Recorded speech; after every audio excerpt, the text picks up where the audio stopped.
ಇಲ್ಲಿ ನಾನು ಹೆಚ್ಚಾಗಿ ಕಥೆಗಳನ್ನು ತುಂಬ ಇಂಡೆಪ್ತಾಗಿ ನಾನು ಹೋಗಿದೆ.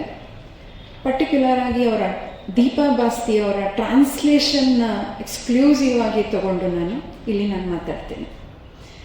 ಅದಕ್ಕೆ ಮುಂಚೆ ಒಂದು 8 ಸಾಲಿನಲ್ಲಿ ನನಗೆ ಅವತ್ತು ಬೂಕರ್ ಅವಾರ್ಡ್ ಬಂದಾಗ ಖುಷಿಗೆ 8 ಲೈನ್ ಅವರ ಒಂದು ಅವಾರ್ಡ್ ಮತ್ತು ಮುಸ್ತಾಕ್ ಅವರ ಕುರಿತು ಬರೆದಿದ್ದ ಒಂದು ಪೋಯಮ್ ಇದೆ, ಒಂದು ಸಣ್ಣ ಪದ್ಯ. ಲ್ಯಾಂಪ್ ಆಫ್ ಲಿಂಗರಿಂಗ್ ಲೈಟ್ ಅಂತ ಹೇಳಿ. Banu's word breath flame, soft yet strong they came. Deepa's pen did dance, gave those dreams a chance. Kannada hearts now soar across each distant shore. Booker crowned the grace, truth found its place. ಈ 8 ಸಾಲು ಬೂಕರಿನ ಪ್ರಶಸ್ತಿಯ ಕುರಿತು ಬರೆದಂತಹ ಸಾಲು. ಈ Booker ಪ್ರಶಸ್ತಿಯ ಸಂದರ್ಭದಲ್ಲಿ long list ಆದಂತಹ ಒಂದು ಸಂದರ್ಭ. ಲಾಂಗ್ ಲಿಸ್ಟ್ ಅಂತಂದರೆ ಅದು ಒಂದು ಹಂತ, 13ರಿಂದ 14 ಪುಸ್ತಕಗಳು ಅಲ್ಲಿ ಶಾರ್ಟ್ ಲಿಸ್ಟ್ ಆಗುತ್ತೆ, ಅದಕ್ಕೆ ಲಾಂಗ್ ಲಿಸ್ಟ್ ಅಂತ ಹೇಳಿ ಕರೆಯುವಂಥದ್ದು. ಅದರಲ್ಲಿ ಮತ್ತೆ ರಿಫೈನ್ ಆಗಿ ಮತ್ತೆ 6 ಪುಸ್ತಕಗಳು ಅಲ್ಲಿ ಫೈನಲ್ ಆಗಿ ನಿಲ್ಲುವಂಥದ್ದು. ಈ 6 ಪುಸ್ತಕಗಳು ಬಹಳ ಇಂಟ್ರೆಸ್ಟಿಂಗ್ ಆಗಿರುವಂಥ ಪುಸ್ತಕಗಳು. ಅದರಲ್ಲಿ ಮೊದಲನೇದು on the circulation of volume 1. ಇದು ಡಾನಿಷ್ ಅಂದರೆ ಡೆನ್ಮಾರ್ಕಿನ ಒಂದು ಪುಸ್ತಕ.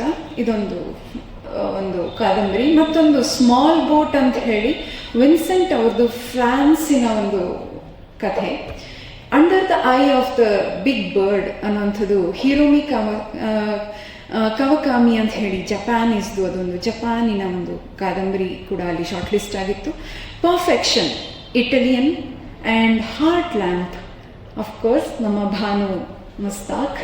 ಅದು ಹೆಮ್ಮೆಯಿಂದ ಅಲ್ಲಿ ಡಿಸ್ಪ್ಲೇ ಆಗ್ತಾ ಇತ್ತು. ಭಾರತ ಕನ್ನಡ ಅಂತ ಹೇಳಿ ಅದೆಲ್ಲ ಕಡೆ ಡಿಸ್ಪ್ಲೇ ಆಗ್ತಿದ್ದಂಥ ಒಂದು ಸುಂದರವಾದಂಥ ಕ್ಷಣ. ಆ್ಯಂಡ್ ಕೊನೆಯದಾಗಿ ಎ ಲೆಪರ್ಡ್ ಸ್ಕಿನ್ ಹ್ಯಾಟ್, ಆನಿ ಸಾರ್ ಅವ್ರದ್ದು ಫ್ರೆಂಚ್ನ ಒಂದು ಕಾದಂಬರಿ. ಇದಿಷ್ಟು ಕೊನೆಯದಾಗಿ ಶಾರ್ಟ್ ಲಿಸ್ಟ್ ಆದಂಥ ಒಂದು ಪುಸ್ತಕಗಳು. ಇವೆಲ್ಲವೂ ಗೀತಾ ವಸಂತ್ ಮ್ಯಾಮ್ ಹೇಳ್ದಂಗೆ ಎಲ್ಲವೂ ಈ ಮನುಷ್ಯನ ಅವನ ಒಂದು ಸುತ್ತ ನಡೆಯುವಂತಹ ಎಲ್ಲ ಘಟನೆಗಳನ್ನ ಕುರಿತು, ಆ ಮನುಷ್ಯನ ತಳಮಳಗಳನ್ನು ಕುರಿತು ಮಾತನಾಡುವಂತಹ ಈ ಕಾದಂಬರಿಗಳು ಆಗಿರುತ್ತಂಥದ್ದು. ಸೊ ಅದರಲ್ಲಿ ನಮಗೆಲ್ಲ ಗೊತ್ತು, ಇವತ್ತು ಬಾನು ಮುಸ್ತಾಕ್ ಅವರ ಈ ಹಾರ್ಟ್ ಲ್ಯಾಂಪ್ ನಮಗೆ ಬೂಕರ್ ಅವಾರ್ಡ್ ಕನ್ನಡದ ಹೆಮ್ಮೆಯಾಗಿ ಇವತ್ತು ನಮ್ಮ ಮುಂದೆ ನಿಂತಿದೆ. 1913ನಲ್ಲಿ ರವೀಂದ್ರನಾಥ್ ಟ್ಯಾಗೋರ್ ಅವರ ಗೀತಾಂಜಲಿ ನಮಗೆ ಆವತ್ತಿನ ದಿನಕ್ಕೆ ಅದು ಬಹಳನೇ ಒಂದು ಅತ್ಯುನ್ನತವಾದಂಥ ಒಂದು ಪ್ರಶಸ್ತಿ, ನೋಬೆಲ್ ಅವಾರ್ಡ್ ಬಂದಂಥದ್ದು ಅವರ ಗೀತಾಂಜಲಿಗೆ. ಆ ಗೀತಾಂಜಲಿ ಬೆಂಗಾಲಲ್ಲಿ ಮೊದಲವರು ಬರೆದ್ರು. ಅದಾದ ಮೇಲೆ ಅವರು ತನ್ನ ಕೆಲಸವನ್ನು, ತನ್ನ ಗೀತಾಂಜಲಿಯನ್ನು ತಾವೇ ಅದನ್ನು ಇಂಗ್ಲೀಷ್ಗೆ ಟ್ರಾನ್ಸ್ಲೇಟ್ ಮಾಡಿ ಅದನ್ನು ಜಗತ್ತಿಗೆ ಕೊಟ್ಟಾಗ ಅದಕ್ಕೆ ಒಂದು ನೋಬೆಲ್ ಅವಾರ್ಡ್ ಬಂದಂಥದ್ದು.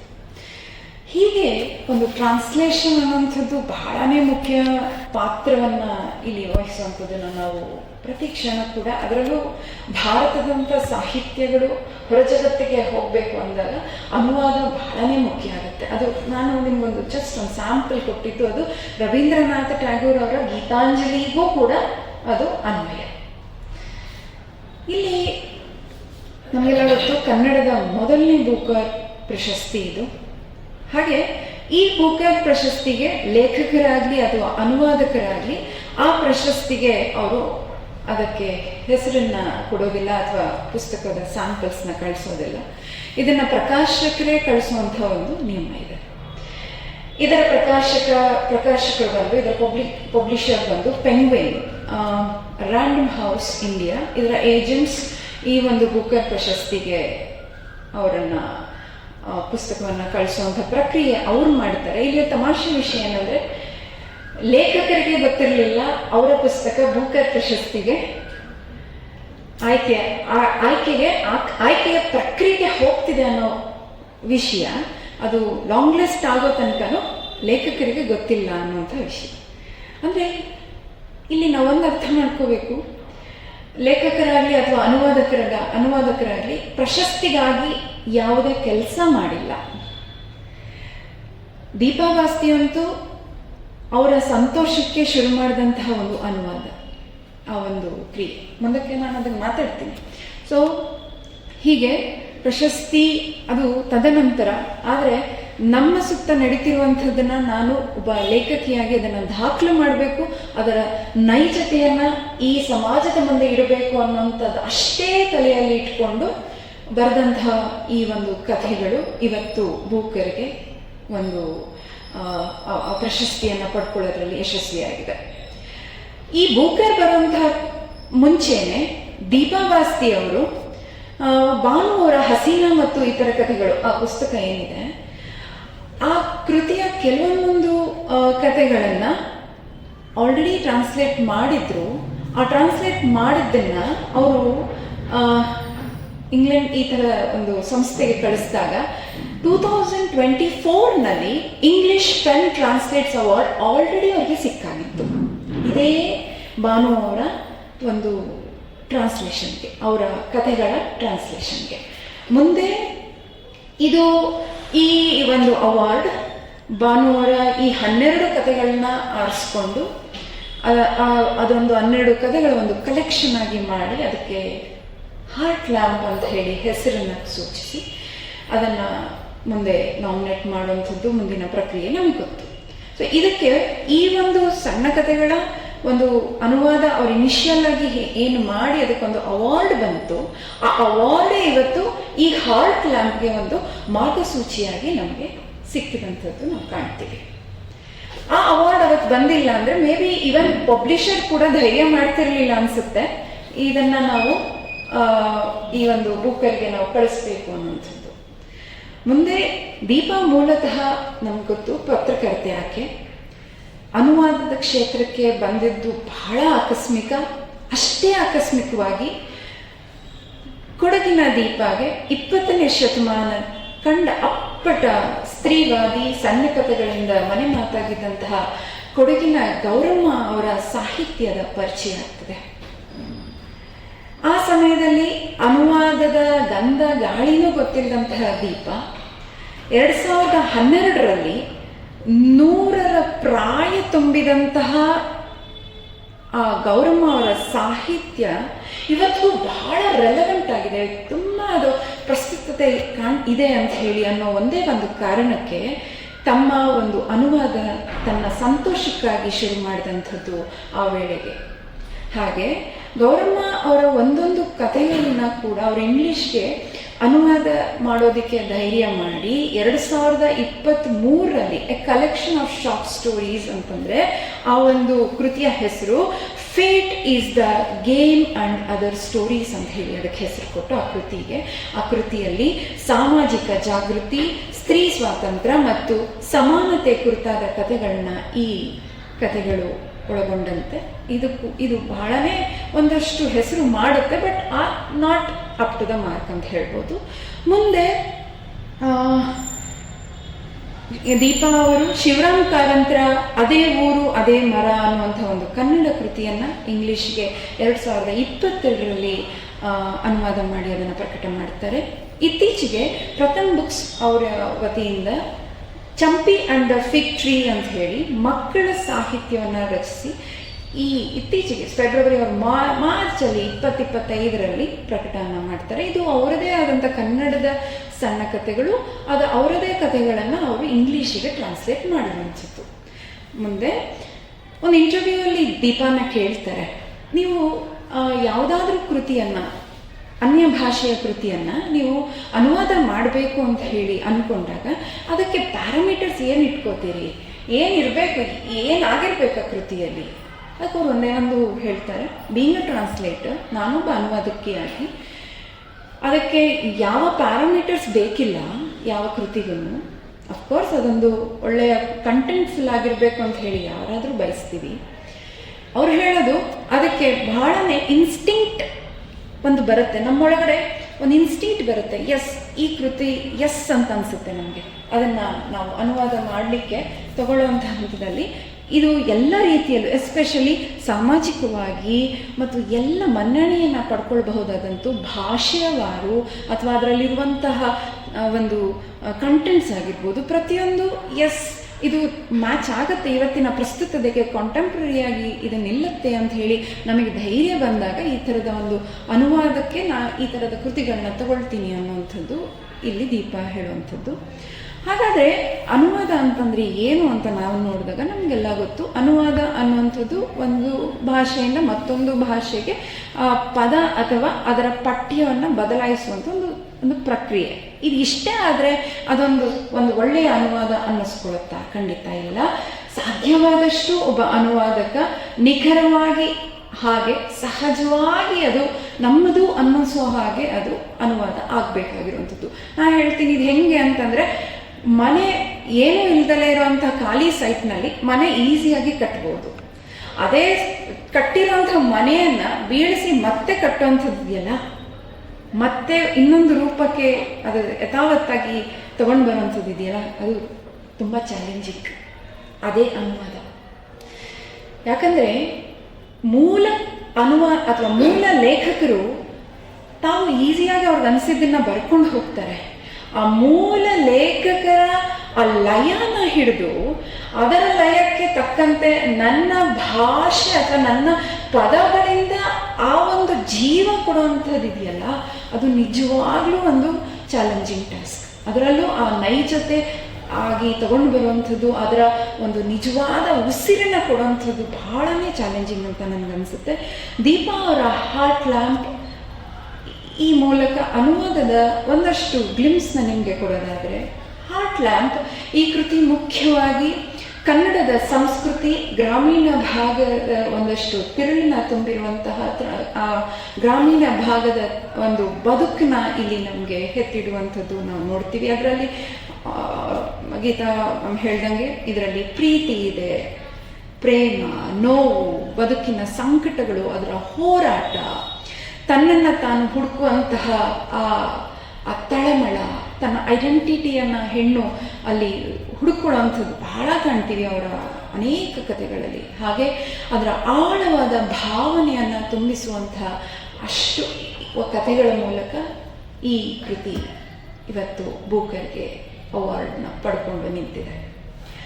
ಇದಕ್ಕೆ ಸಾಕ್ಷಿಯಾಗಿ ಇಡೀ ಜಗತ್ತು, ಅದರಲ್ಲೂ ಹೆಣ್ಣು ಮಕ್ಕಳು ದೀಪಾ ಬಾಸ್ತಿಯವರ ಹಾರ್ಟ್ ಲ್ಯಾಂಪ್ನ ಬೆಳಕಿನಲ್ಲಿ ತಮ್ಮ ಪ್ರತಿಬಿಂಬವನ್ನು ನೋಡ್ಕೊಳ್ತಾ, ಪ್ರತಿ ಪಾತ್ರವೂ ತಾನೇ ಆಗಿ, ಅವ್ರು ಹೇಳ್ದಂಗೆ ಯಾಕೆ ಇವತ್ತು ಹಾರ್ಟ್ ಲ್ಯಾಂಪ್ ಇವತ್ತು ಇಡೀ ಜಗತ್ತು ಇವತ್ತು ಕೊಂಡಾಡ್ತಿದೆ ಅನ್ನೋ ಕಾರಣ ಒಂದೇ, ಎಲ್ಲರ ನೋವು ಒಂದೇ.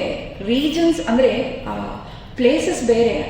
ಇವತ್ತು ಭಾರತ ಅಥವಾ ಇನ್ನೊಂದು ಇಂಗ್ಲೆಂಡ್ ಇರ್ಬೋದು ಅಥವಾ ಅಮೇರಿಕ ಆಗಿರ್ಬೋದು, ಅಲ್ಲೂ ಒಬ್ಳು ಹೆಣ್ಣಿದ್ದಾಳೆ, ಇಲ್ಲೂ ಒಬ್ಳು ಹೆಣ್ಣಿದ್ದಾಳೆ. ಯಾವ ಹೆಣ್ಣಿನ ಯಾವ ಮನಸ್ಸಿನ ತಳಮಳಲು ಬೇರೆ ಅಲ್ಲ. ಎಲ್ಲರ ಭಾವನೆಗಳು, ಎಲ್ಲರ ಆ ಒಂದು ಇಮೋಷನ್ಸ್ ಒಂದೇ. ಹಾಗಾಗಿ ಅದೇ ಮೇನ್ ಕಾರಣ ಅನ್ಕೋತೀನಿ ಇವತ್ತು ಹಾರ್ಟ್ ಲ್ಯಾಂಪ್ ಪ್ರತಿಯೊಬ್ಬರ ಒಂದು ಹೃದಯದಲ್ಲೂ ದೀಪ ಹಚ್ಚಿರುವಂಥದ್ದು. ಸೊ ಹಾಗಾಗಿ ಪ್ರತಿ ಪಾತ್ರನೂ ತಾನಾಗೆ ಅನಿಸುತ್ತೆ ಇದನ್ನು ಓದ್ತಾ ಇದ್ರೆ. ಮತ್ತು ತನ್ನಗೆ ತಾನು ಅದನ್ನು ಎಲ್ಲಿಗೋ ಕನೆಕ್ಟ್ ಮಾಡಿಕೊಳ್ಳುವಂಥದ್ದು, ತನ್ನ ಜೀವನದಲ್ಲಿ ನಡೆದಂತಹ ಯಾವುದೋ ಘಟನೆಗೆ ಒಂದು ಕನೆಕ್ಟ್ ಮಾಡಿಕೊಂಡು ಓದೋವಂಥ ಒಂದು ಪ್ರಕ್ರಿಯೆ ನಮಗಾಗತ್ತೆ ಇಲ್ಲಿ. ಹಾಗೆ ಇದು ಕನ್ನಡದ ನೆಲದ ಕಂಪನ್ನ ಅವರವರ ಭಾವಕ್ಕೆ ಅನುಗುಣವಾಗಿ ತಮ್ಮ ನೆಲದ ಅಂದರೆ ಅವರವರ ಯಾವ ದೇಶದ ಜಾಗತಿಕವಾಗಿ ಯಾರು ಓದ್ತಾರೋ ಇದು ಅವರದೇ ನೆಲದ ಒಂದು ಕಥೆಗಳಾಗಿ ಇದು ಬಿಚ್ಕೊಳ್ತಾ ಹೋಗುವಂಥದ್ದು. ಹಾಗಾಗಿ ದೀಪಾ ಅವರ ಅನುವಾದಕ್ಕಿರುವಂತಹ ಶಕ್ತಿನ ಇಲ್ಲಿ ನಾವು ನೋಡ್ಬೋದು. ಅಂದರೆ ಕನ್ನಡೇತರ ಓದುಗರಿಗೂ ಕೂಡ ಈ ನೆಲದ ಭಾವನೆಗಳನ್ನ ಅನುಭವಿಸಂತೆ ಮಾಡಿರುವಂಥದ್ದು ನಿಜಕ್ಕೂ ಇದು ದೀಪಾ ಅವರ ಅನುವಾದ ಶ್ಲಾಘನೀಯ ಅಂತಲೇ ಹೇಳಿ ಅನಿಸುತ್ತೆ ನನಗೆ. ಹಾಗಾಗಿ ಹಾರ್ಟ್ ಲ್ಯಾಂಪ್ ಒಂದು ಸಾಂಸ್ಕೃತಿಕ ಸೇತುವೆಯಾಗಿ ಜಾಗತಿಕ ಮಟ್ಟದಲ್ಲಿ ನಮ್ಮ ಕನ್ನಡದ ಹೃದಯದ ಬಡಿತವನ್ನು ಜಗತ್ತಿನಾದ್ಯಂತ ಕೇಳಿಸಿ ಅದನ್ನು ಅವರೆಲ್ಲರೂ ಅನುಭವಿಸುವಂತಹ ಅವಕಾಶ ಮಾಡಿಕೊಟ್ಟಿದ್ದಾರೆ. ಕಾರಣ ಇಷ್ಟೇ, ಪ್ರೀತಿ ಅಂದರೆ ವ್ಯಕ್ತಿಯ ಭಾವನೆಗಳ, ಅಂದರೆ ಇಲ್ಲಿ ಹೆಣ್ಣು ಅಂತಲೇ ತಗೊಂಡ್ರೆ ಪ್ರತಿ ಹೆಣ್ಣು ಅವಳ ಭಾವನೆಗಳಾಗಲಿ, ಅವಳ ನೋವು, ಬದುಕು, ಅವಳ ದ್ವಂದ್ವ, ಈ ಪುರುಷ ಪ್ರಧಾನದ ಪರಿಣಾಮಗಳನ್ನ ಎದುರಿಸ್ತಾನೆ ಇದೆ. ಸಿಮೋನ್ ದ ಬೋವರ್ ಕೂಡ ಇದನ್ನು ಅವರ ಸೆಕೆಂಡ್ ಸೆಕ್ಸಲ್ಲಿ ಉಲ್ಲೇಖ ಮಾಡಿರುವಂಥದ್ದನ್ನು ನಾವು ನೋಡ್ತೀವಿ. ಹಾಗೆ ಇದೆಲ್ಲ ಕಾರಣಕ್ಕಾಗಿ ದೀಪಾ ಅವರು ಕೇವಲ ಪದಗಳನ್ನ ಮಾತ್ರ ಅನುವಾದಿಸದೆ ಅವರ ಆತ್ಮದ, ಅಂದರೆ ಆ ಕಥೆಗಳಲ್ಲಿರುವ ಆತ್ಮದ ಲಯವನ್ನು, ಅದರ ಭಾವಗಳನ್ನ ಸೂಕ್ಷ್ಮವಾಗಿ, ಯಾಕೆಂದರೆ ಇಲ್ಲಿ ಇನ್ನೊಂದು ಚಾಲೆಂಜ್ ನಾನು ಹೇಳ್ತೀನಿ, ಅದು ಬರೀ ಕನ್ನಡ ಮಾತ್ರ ಆಗಿರಲಿಲ್ಲ. ಅಂದರೆ ಆ ಕಥೆಗಳು ಬರೀ ಕನ್ನಡ ಆಗಿರಲಿಲ್ಲ. ಈಗ ಅವ್ರು ಮಾತಾಡಬೇಕಾದ್ರೂ ಕೂಡ ಅನೇಕ ಉರ್ದು ಪದಗಳು ಅವ್ರ ಬಾಯಲ್ಲಿ ಬಂತು. ಅಂದರೆ ಇಡೀ ಕಥೆಗಳಲ್ಲಿ ಯಾಕೆ ನಮಗೆ ತುಂಬ ನ್ಯಾಚುರಲ್ ಅನಿಸುತ್ತೆ ಅಂತಂದರೆ ಅದರಲ್ಲಿ ಬಹಳ ಉರ್ದು ಪದಗಳು ಬಳಕೆ ಆಗಿದೆ. ಈ ಉರ್ದು ಪದಗಳನ್ನ ಹಾಗೆ ಇಂಗ್ಲೀಷಿಗೆ ಇನ್ನೊಂದು ಪದನ ಹುಡುಕಿದರೆ, ಅದನ್ನು ನಾನು ಯಾವುದೋ ಒಂದು ಟ್ರಾನ್ಸ್ಲೇಟ್ ಮಾಡಬೇಕಾದ್ರೆ ನನಗೆ ಕೌಡೆ ಅನ್ನೋವಂಥ ಪದ ಬಂತು. ಒಂದು ಎಕ್ಸಾಂಪಲ್ ಹೇಳೋದಾದರೆ, ಈ ಕೌಡೆ ನನಗೆ ಇಂಗ್ಲೀಷ್ನಲ್ಲಿ ಇಲ್ಲ, ಪದ ಇಲ್ಲ. ಶೆಲ್ಸ್ ಅಂದರೆ ಅದು ಬೇರೆ ಆಗುತ್ತೆ. ಕೌಡೆ ಶೆಲ್ಸ್ ಅಂತಂದ್ರೆ ನಿಮಗೆ ಈ ನದಿ ತೀರದಲ್ಲಿ ಸಿಗುವಂತ ಶೆಲ್ಸ್. ಆದರೆ ಯಥಾವತ್ತಾಗಿ ನಿಮಗೆ ಕೌಡೆ ಅನ್ನೋ ಪದಕ್ಕೆ ನಿಮ್ಗೆ ಅರ್ಥ, ಅಂದರೆ ಇಂಗ್ಲಿಷ್ನಲ್ಲಿ ಪದ ಇಲ್ಲ. ಅದಕ್ಕೆ ನಮಗೆ ಕೌಡಿ ಅಂತ ಹೇಳಿ ಒಂದು ಹೊಸ ಪದನ ಹುಟ್ಟಾಕುವಂಥದ್ದು. ಅಂದರೆ ಈ ಥರ ಅದರ, ಅಂದರೆ ನಾನೀಗ ಹೊಸ ಪದನ ಹುಟ್ಟಾಕಿ ನಾನೊಂದು ಅನುವಾದನ ಮಾಡುವಂಥದ್ದು ಸುಲಭನೇ, ಆದರೆ ಅದರ ಒಂದು ನೈಜತೆಯನ್ನು ಹಾಳು ಮಾಡ್ತೀವಿ. ಆ ಕೆಲಸನ ದೀಪಾ ಮಾಡಲಿಲ್ಲ. ಅದು ಹೇಗಿದೆಯೋ ಕೆಲವೊಂದೊಂದು ಪದ ನಾನು ಮುಂದಕ್ಕೆ ಅದನ್ನು ಒಂದಷ್ಟು ಪ್ರಸ್ತಾಪ ಮಾಡ್ತೀನಿ. ಅಂದರೆ ಆ ಪದನ, ಅದರ ಒಂದು ವಿಶೇಷತೆ ನಮಗೆ, ಆ ಓದುಗನಿಗೆ ಅದು ಮುಟ್ಟಬೇಕು, ಅದು ತಾಕಬೇಕು.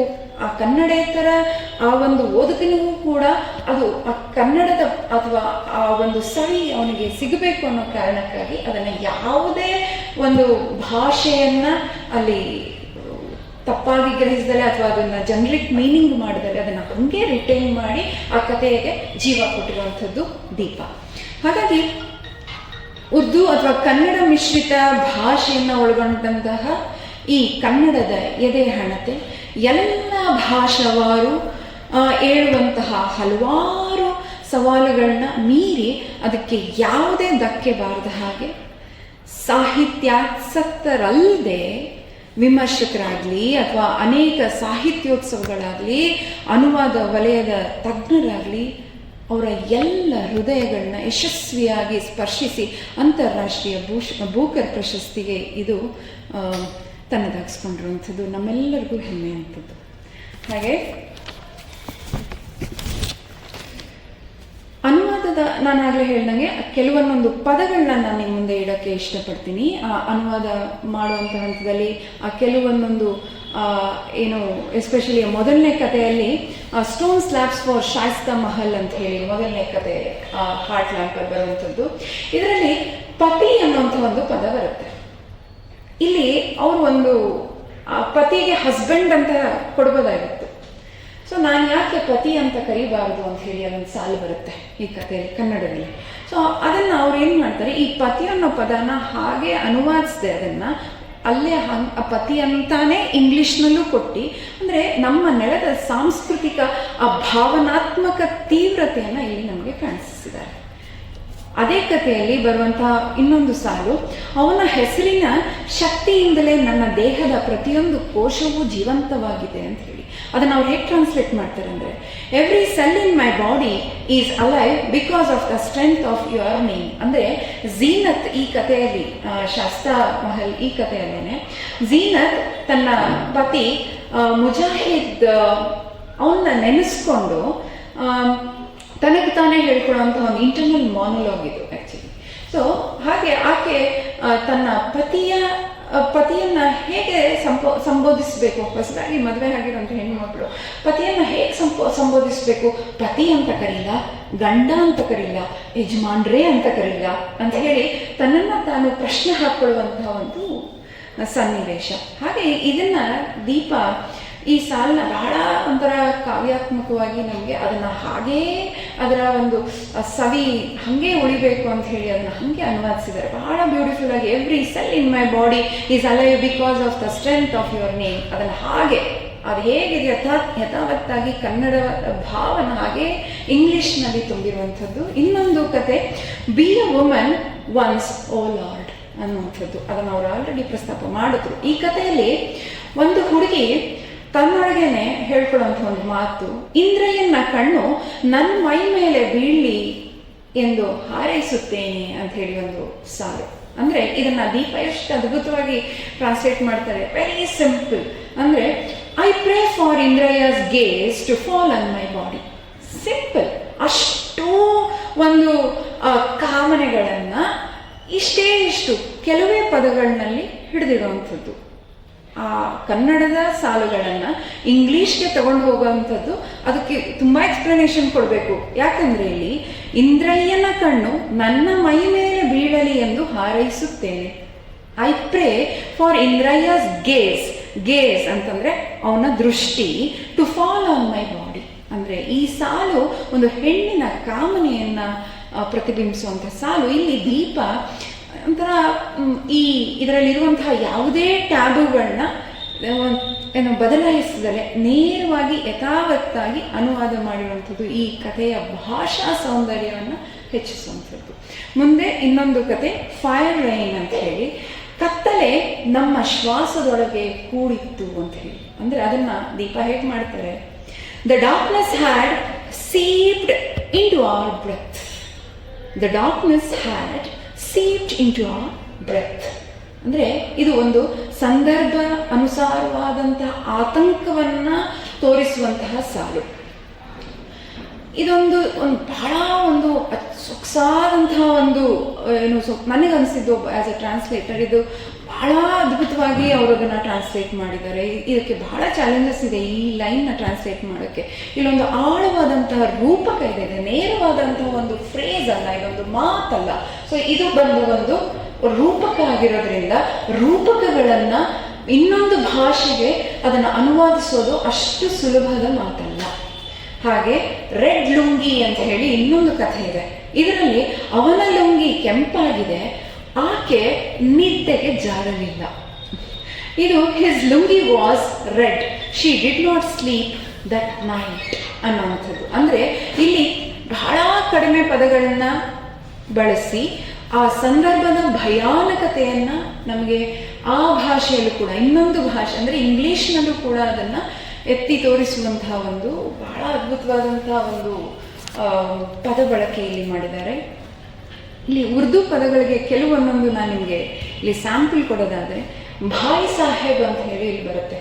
ಅಂದ್ರೆ ಅದರ ಅರ್ಥ ರೆಸ್ಪೆಕ್ಟೆಡ್ ಎಲ್ಡರ್ ಬ್ರದರ್ ಅಂತ ಹೇಳಿ. ಅಂದ್ರೆ ಇಲ್ಲಿ ಶಾಯಿಸ್ತಾ ಝೀನತ್ ಜೊತೆ ಮಾತನಾಡುವಾಗ ತನ್ನ ಪತಿಯನ್ನ, ಅದೇ ನಿನ್ನ ಬಾಯಿ ಸಾಹೇಬ್, ಗಂಡನ ಹೆಸರು ಹೇಳಂಗಿಲ್ವಲ್ಲ, ಅದನ್ನ ಈ ತರ ನಿನ್ನ ಬಾಯಿ ಸಾಹೇಬ್ ಅಂತ ಹೇಳುವಂತ ಒಂದು ಮಾತನಾಡುವಂಥ ಒಂದು ಕಾನ್ವರ್ಸೇಷನಲ್ ಒಂದು ಫ್ರೇಸ್. ಸೊ ಇಲ್ಲಿ ಅದೊಂದು ನಾವು ಕಾಣ್ತೀವಿ, ಅದನ್ನು ಹಾಗಾಗೆ ರಿಟೈನ್ ಮಾಡಿರುವಂಥದ್ದು. ಇನ್ನೊಂದು ಮಿಸ್ಟರ್ ಇಫ್ತಿಕಾರ್ ಅಥವಾ ನಿನ್ನ ಗಂಡ, ಅಂದರೆ ಶಾಯಿಸ್ತಾ ಗಂಡನ ಹೆಸರನ್ನ ಅದನ್ನು ಹಾಗೆ, though it is a noun, ಅದೊಂದು ಹೆಸರು ನೌನ್ ಆಗಿ ಬಂದರೂ ಕೂಡ ಅಲ್ಲಿ ಅವ್ರು ಯಾವುದನ್ನು ಅಲ್ಲಿ ಫುಟ್ ನೋಟ್ಗಳನ್ನ ಕೊಟ್ಟಿಲ್ಲ ಈ ಯಾವುದೇ ಪದ ಬಳಕೆಗೆ. ಇನ್ನೊಂದು ಜಮಾತ್ ಅಂತ ಹೇಳಿ ಇನ್ನೊಂದು ಪದ, ಅದನ್ನು ಹಾಗೆ ರಿಟೈನ್ ಮಾಡಿರುವಂಥದ್ದು. ಜಮಾತ್ ಅಂದರೆ ನಮಾಜ್ಗೆ ಸೇರುವಂಥ ಒಂದು ಧಾರ್ಮಿಕ ಸಭೆ, ಅಂದರೆ it's an congregation for prayer. ಆ ಟೈಮ್ನಲ್ಲಿ ಅದು ನಡೆಯುವಂಥ ಒಂದು ಸಭೆ. ಇನ್ನೊಂದು ಹಮ್ಜಾ ಅಂತಂದರೆ ಇದರ ಉಚ್ಚಾರಣೆಗೆ ಅಂದರೆ ಎಲ್ಲೂ ಕೆಡದ ಹಾಗೆ ಇದನ್ನು ಹಾಗೆ ರಿಟೈನ್ ಮಾಡಿರುವಂಥದ್ದು ಈ ಉರ್ದು ಪದವನ್ನು. ಇದರಿಂದ ಭಾಷೆ ಮತ್ತು ಭಾವದ ಸೊಗಡು ನಮಗೆ ಹಾಗೆ ಕಾಣಿಸುತ್ತೆ ಇಡೀ ಹಾರ್ಟ್ಲ್ಯಾಂಡ್ನಲ್ಲಿ. ಸೊ ಕೊನೆಯದಾಗಿ ಈ ಕೃತಿಯ ಪ್ರತಿ ಸಾಲುಗಳು ಒಂದು ಹೆಣ್ಣಿನ ಜೀವನಾನುಭವವನ್ನು ಇಡಿಯಾಗಿ ಕಟ್ಕೊಡ್ತಾ ನಮ್ಮ ಕನ್ನಡದ ಸ್ಥಳೀಯ ಕಥೆಗಳನ್ನು ದೀಪ ತನ್ನ ಅಪ್ರತಿಮ ಅನುವಾದದಿಂದ ಜಾಗತಿಕ ವೇದಿಕೆಗೆ, ಅಂದರೆ ಇಂಟರ್ನ್ಯಾಷನಲ್ ಪಬ್ಲಿಷಿಂಗ್ ಪ್ಲಾಟ್ಫಾರ್ಮ್ಗೆ ಇದನ್ನು ತಗೊಂಡು ಹೋಗುವಂಥದ್ದು. ಯಾಕೆಂದರೆ ಇವತ್ತು ಬರೀ ಇಂಗ್ಲೀಷ್ಗೆ ಟ್ರಾನ್ಸ್ಲೇಟ್ ಆಗಿರುವಂಥದ್ದಲ್ಲ, ಇಡೀ ಜಗತ್ತಿನಾದ್ಯಂತ ಇದೇ ಎದೆಯ ಹಣತೆ ಅಂದರೆ ಈ ಹಾರ್ಟ್ ಲ್ಯಾಂಪ್ 35 ಭಾಷೆಗೆ ಇವತ್ತು ಟ್ರಾನ್ಸ್ಲೇಟ್ ಆಗಿದೆ. ನಮ್ಮ ಭಾರತದಲ್ಲೇ 12 ಭಾಷೆಗೆ ಟ್ರಾನ್ಸ್ಲೇಟ್ ಆಗಿರುವಂಥದ್ದು. ಸೊ ಇಂಥ ಒಂದು ಗರಿಮೆ ಇದು ಮುಟ್ಟಿದ್ದೇ ಹಾರ್ಟ್ ಲ್ಯಾಂಪಿಂದ, ಅನುವಾದದ ಕೃತಿಯಿಂದ ಇವತ್ತು ಇಷ್ಟು ಭಾಷೆಗೆ ಇವತ್ತು ಅನುವಾದ ಕಾಣ್ತಿರುವಂಥದ್ದು. ಹಾಗೆ ಇದು ನಾನು ಆಲ್ರೆಡಿ ಹೇಳ್ದಂಗೆ ಫೈನಲಿಸ್ಟ್ಗಳು ಅಷ್ಟು ಜನ ಎಲ್ಲರೂ ಎಕ್ಸ್ಪರ್ಟ್ಸ್, ಅಂದರೆ ಎಲ್ಲರೂ ಭಾಷೆಯಲ್ಲಿ ಅಂಥವರ ಪುಸ್ತಕಗಳೇ ಅಲ್ಲಿ ಶಾರ್ಟ್ ಲಿಸ್ಟ್ ಆಗಿದ್ದು. ಭಾನು ಅವರು ಯಾವ ತಜ್ಞನೂ ಅಲ್ಲ ಭಾಷೆಯಲ್ಲಿ, ಆಕೆ ಒಬ್ಬರು ವಕೀಲ ವೃತ್ತಿಯನ್ನು ಮಾಡ್ಕೊಳ್ತಾ ಆಕೆಗೆ ಬರುವಂತಹ ಎಷ್ಟೋ ಕೇಸ್ಗಳು, ವಕೀಲೆ ಆಗಿ ಅಡ್ವೊಕೇಟ್ ಆಗಿ ಅವ್ರ ಮುಂದೆ ಬರ್ತಿದ್ದಂಥ ಎಷ್ಟೋ ಹೆಣ್ಣು ಮಕ್ಕಳ ಕಣ್ಣೀರಿನ ಕಥೆಗಳೇ ಇವತ್ತು ನಮ್ಮ ಎಷ್ಟೋ ಹಸೀನಾ ಮತ್ತು ಇತರ ಕಥೆಗಳು ಆಗಿರುವಂಥದ್ದು ನಾವು ನೋಡ್ತೀವಿ. ಇದನ್ನ ಯಾವುದೋ ಒಂದು ಕಾಲ್ಪನಿಕವಾದಂಥ ಕಥೆ ಆಗಿದ್ದಿದ್ರೆ ಮೇ ಬಿ ಇದು ನಮ್ಗೆ ಯಾರಿಗೂ ಮುಟ್ಟುತ್ತಾ ಇರಲಿಲ್ಲ, ಜಗತ್ತಿಗೂ ಇದು ತಾಕುತ್ತಿರಲಿಲ್ಲ. ಇದು ನೈಜವಾಗಿ ನಡೆದಂತಹ ಹೆಣ್ಣು ಅದನ್ನು ಅನುಭವಿಸಿದಂಥದ್ದನ್ನ ಈಕೆ ಕಣ್ಣು ಮುಂದೆ ನೋಡಿ ಅದನ್ನು ಅನುಭವಿಸಿ, ಆಕೆ ಕೂಡ ಅನುಭವಿಸಿ ಅದನ್ನ ಬರೆದಂಥದ್ದು ಆಗಿದ್ರಿಂದಾನೇ ಇವತ್ತು ಈ ಬೂಕರ್ಗೆ ಈ ಒಂದು ಕೃತಿ ತಲುಪ್ತು ಅನ್ನುವಂಥದ್ದು ನನ್ನ ಭಾವನೆ. ಯಾಕಂದ್ರೆ ಸೃಷ್ಟಿನೇ ಬೇರೆ, ಸತ್ಯನೇ ಬೇರೆ. ಸತ್ಯಕ್ಕಿರುವಂತಹ ಶಕ್ತಿ ಇವತ್ತು ನಾವು ನೋಡ್ತಾ ಇದ್ದೀವಿ ಬೂಕರ್ ತನಕ ಇವತ್ತು ತಗೊಂಡು ಹೋಗಿದೆ. ಯಾಕಂದ್ರೆ ನಾನು ಅದನ್ನ ಮತ್ತೆ ಲಾಂಗ್ ಲಿಸ್ಟ್ ಆಗಿದ್ದಂತಹ ಎಲ್ಲ ಕೃತಿಗಳನ್ನ ನಾವು ಗಮನಿಸಿದ್ರೆ, ಅದರ ಲೇಖಕರನ್ನ ನಾವು ಗಮನಿಸಿದ್ರೆ, ಅಲ್ಲಿರೋರು ಎಲ್ಲರೂ they are expertise in language. ಅವರು ದೊಡ್ಡ ಲೇಖಕರು ಅಂತ ಹೇಳಿ ಅವರವರ ದೇಶಗಳಲ್ಲಿ ಸದ್ದು ಮಾಡಿದಂತಹ ಲೇಖಕರೇ ಅವರೆಲ್ಲರೂ.